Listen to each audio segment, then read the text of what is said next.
Jai Mahamaya Ki Jai, Bole Baba Ki Jai. In chapter 7, we learned about Purusha and Prakriti and the differences of their qualities. The last couple of pages were more about all of the elements and how they were all made up, and I passed over that, and we're moving to chapter 8.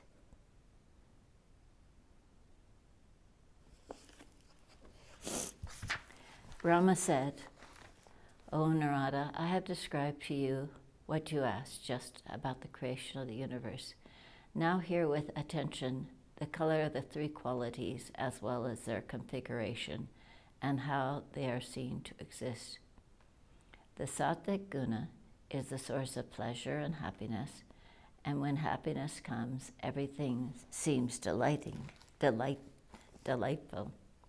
When integrity, truthfulness, cleanliness, faith, forgiveness, fortitude, mercy, bashfulness, peace, and contentment arise in one's heart, know certainly that there has arisen firmly the Sattvic Guna in that man." The color of the Sattvic Guna is white. It makes one always like religion and have faith toward good purposes and discards one's tendencies toward bad objects. The rishis, the seers of truth, classify Shraddha, faith, under the three headings, Sattvic, Rajasic, and Tamasic. The quality Rajas is of a red color, wonderful, and it is not pleasant. It is the source of all troubles. There is no doubt in this. The intelligent should understand that Rajas has certainly risen in him when his mind is filled with hatred, enmity, quarrelsome feeling, pride, stupefaction, uneasiness, sleeplessness, want of faith, egoism, vanity, and arrogance. The quality tamas is of a black color. From tamas arises laziness, ignorance, sleep, poverty, fear, quarrels, miserliness, insincerity, anger, aberration of intellect, violent atheism, and finding fault with others. The wise should think that tamas has overpowered him when the above qualities are found to possess him. When this tamas quality is attended with the tamas faith, then it becomes a source of pain to others. The well-wishers should manifest in themselves the Sattvic Gunas, control the Rajasic qualities, and destroy the Tamasic qualities. These three qualities are always found to remain intermingled with one another, and each of them has always an inherent tendency to overcome the others, and therefore they are always, as it were, at war with each other. They never have a separate existence from one another. Never is it found anywhere only one, Sattvic Guna, to the exclusion of others, the Rajas and Tamas. Similarly, in the case with the Rajas or the Tamas, they remain intermingled and depend on one another. O Narada, now hear in detail which two qualities remain in twins, knowing which one is freed from this ocean of this transmigration of existence. I have realized these, therefore you ought not to have any uncertainties on this point. The reality of these is especially felt when it is really understood and when its effects begin to manifest themselves.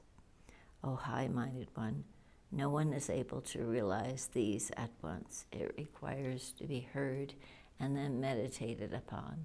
It also depends on one's natural capability and merits due to past actions. Suppose one hears of the sacred places of pilgrimage and is filled with Rajasic devotion.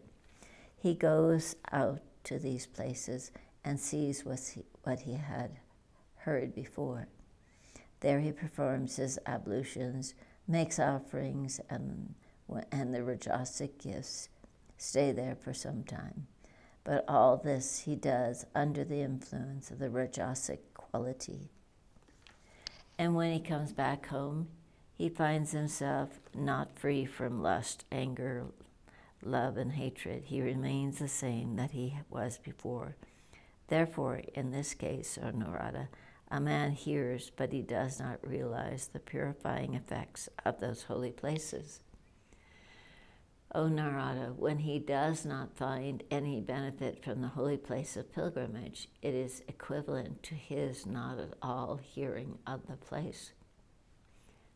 The effect of visiting the sacred places of pilgrimages is then said to accrue to any individual when he becomes freed from his sins, just as the fruits of cultivating fields is then said to count when the cultivator gets the ripened harvest out of his labor and enjoys the produce of his field. O Narada, lust, anger, covetousness, delusion, thirst, hatred, love, vanities, malice, jealousy, non-forgiveness, unrest, all these indicate that there is a sin, and until they are purged out of one's body and mind, man lives in vain. If the visiting of the sacred places of pilgrimage does not enable one to overcome the above passions, then the labor in going to those places is quite in vain.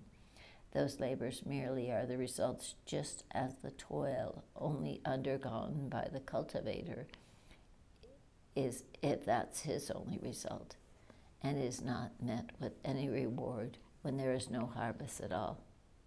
Lo, the cultivator takes hard labor to clear his field and cultivate the hard soil. He then sows his valuable seeds, because this is considered as doing good. Next, in expectation of the harvest, he undergoes a good amount of pains, days and night, to protect his fields, and goes down to sleep in the cold season in the forest, surrounded by tigers and other dangerous animals. But alas, locusts coming and eat away and destroy all the crops, to the utter disappointment of the cultivator. All his labors are spent in vain. So, O Narada, the labor taken by one in going to the holy places yields pains, and pains only, instead of success and happiness. When the Sattvic Guna grows in abundance as a consequence of reading the Vedas and the other sastras, dispassion comes toward the Rajasic and the Tamasic qualities and things, and the Sattvic quality overpowers the Rajas and Tamas. Similarly, when the Rajasic quality grows in abundance as a natural consequence of greed and avarice, then it overpowers Sattvic and Tamas. So, by delusion, when the Tamasic quality grows in abundance, it overpowers the Sattvic and the Rajasic qualities. O Narada, I will now speak to you in detail about the overpowering of three qualities by one another. When the Sattvic quality grows in preponderance, the mind rests in religious ideas and things. It no more thinks of those external things, the product of the Rajas and the Tamasic qualities. Wealth, religion, affairs, sacrifices that can be acquired or performed without any trouble. Then that individual yearns after salvation and renounces his pursuits after the Rajasic and Tamasic objects. Thus, O Narada, first try to conquer the Rajas, and then the Tamas. Then the Sattvic becomes pure. When the Rajasic quality grows in preponderance, the individual imbibes the Rajasic faith, abandons his own Sanatana Dharma, settled eternal religion, and practices against his religious instructions. Under the Rajasic propensities, one is eager to amass wealth and enjoy the Rajasic things. The Rajas drives away the Sattvic and curbs the Tamas. Narada, so when the Tamasic quality grows in preponderance, The faith in the Vedas and in the religious sastras entirely disappears.